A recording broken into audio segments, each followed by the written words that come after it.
back to On the Fly. Today we look at a new series called Gateway to Gold, where we're taking a look at each Olympic team with the upcoming 2022 Winter Olympics. I feel it's no better time to get an up-close look at our preview towards each country's team.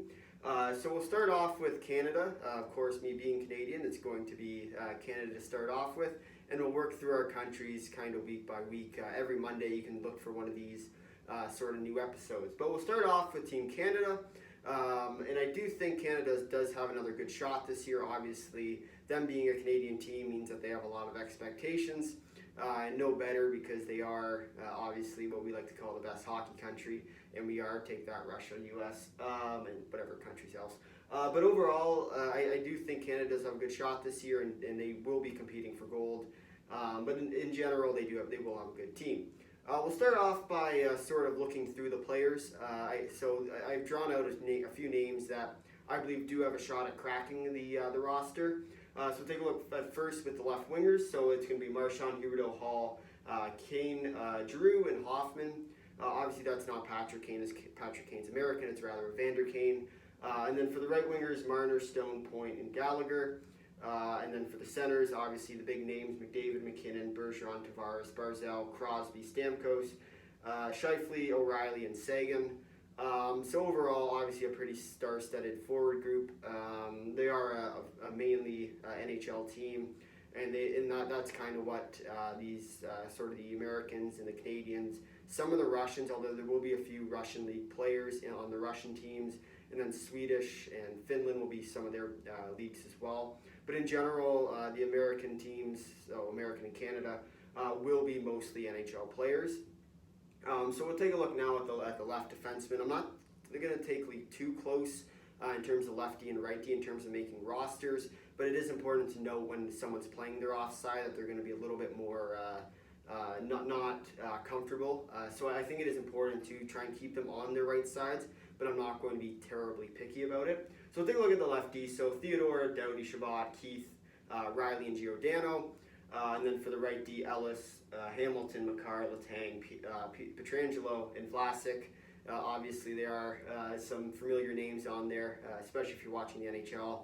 Obviously, lots of familiar names because these are all guys that have played lots of minutes, star players on pretty much all their teams. So in general, I think it is a very good lineup to be picking from.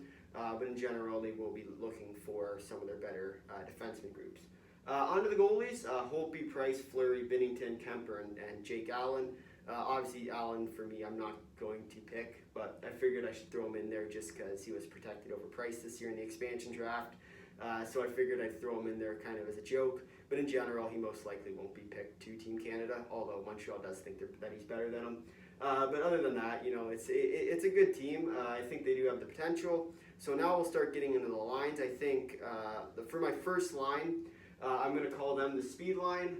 So it's going to be McDavid, McKinnon, and Barzal. So I think this line will be kind of their first line, will be kind of that minute holder.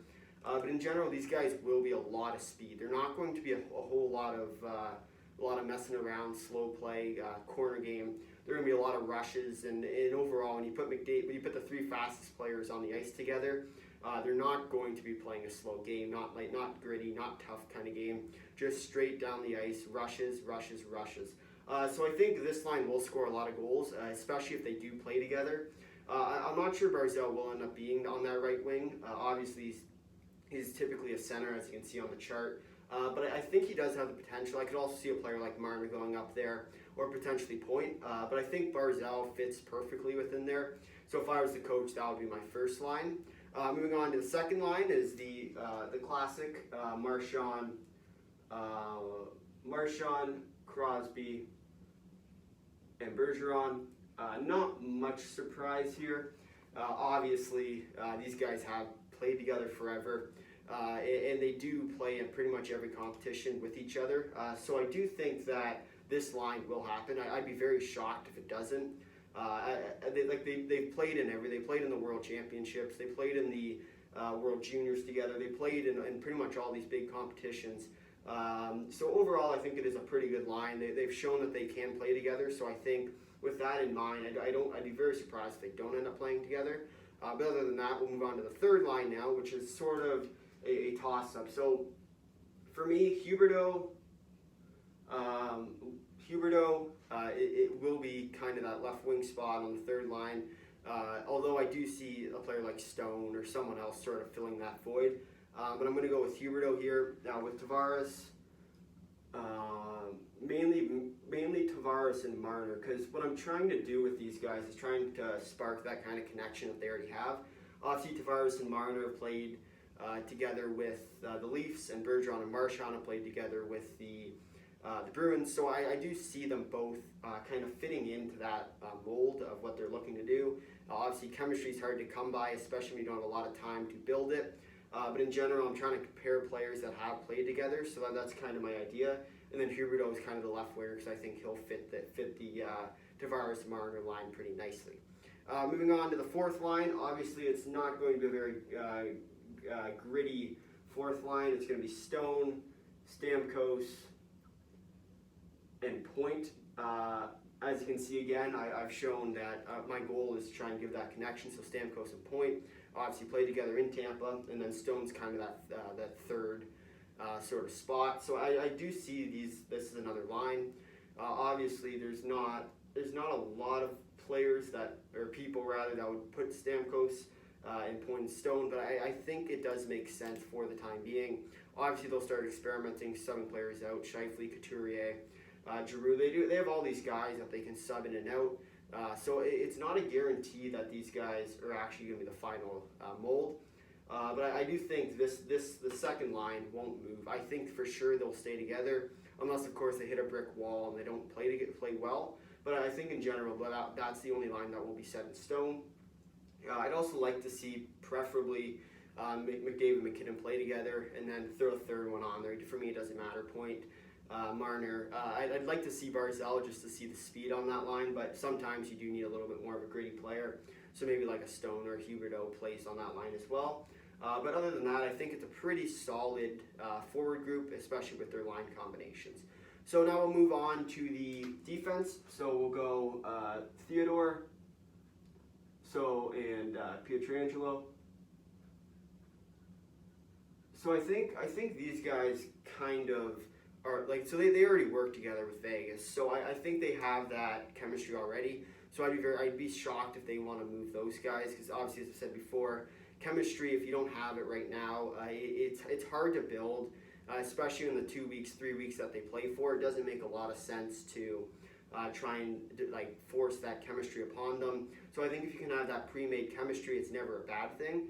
And especially when they play together for a year, I do believe that it's the best thing that they can do, especially because they're going to play together during the season, as the Winter Olympics are coming, I believe, in February. So if they can do that early and they can have that 6 months extra on everybody else, I think that line will be a formidable force.